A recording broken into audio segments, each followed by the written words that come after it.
আজকের এই ভিডিওতে আমি আপনাদেরকে শেখাবো কিভাবে একটি সিলিং ফ্যানের ক্যাপাসিটর কানেকশন করবেন। এরপরে আমরা সরাসরি ডায়াগ্রামে চলে যাব। প্রথমে আমরা একটি ফ্যান এঁকে নিলাম, এরপরে আমরা কন্ট্রোলার বক্স এঁকে নিলাম, এরপরে একটি ক্যাপাসিটর এঁকে নিলাম, এরপরে একটি এমসিসিবি সার্কিট এঁকে নিলাম, এরপরে সুইচ এবং রেগুলেটর এঁকে নিলাম। এরপরে সর্বপ্রথম আমরা এমসিসিবি সার্কিট থেকে কানেকশান করে নিব।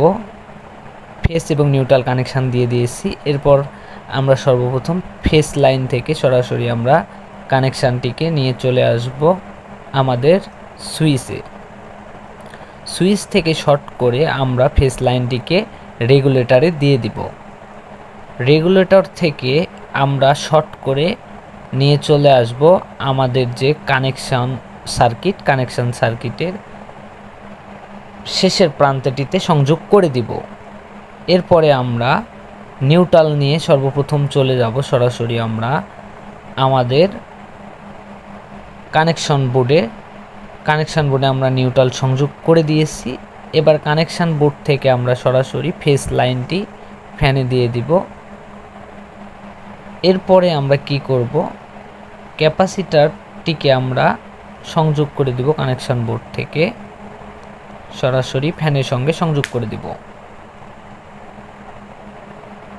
এর জন্য আমরা ডায়াগ্রাম বোর্ডের নিয়ে চলে আসলাম। এরপরে নিউট্রাল সংযোগ করে দিব।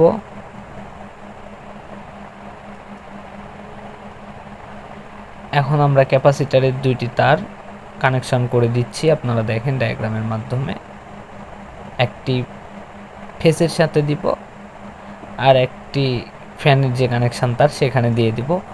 এভাবে আমরা একটি ফ্যানের রেগুলেটর এবং ক্যাপাসিটর কানেকশন করতে পারি। ভিডিওটি ভালো লাগলে আমাদের ইউটিউব চ্যানেলকে সাবস্ক্রাইব করবেন এবং আমাদের ফেসবুক পেজকে ফলো দিবেন। সকলকে ধন্যবাদ।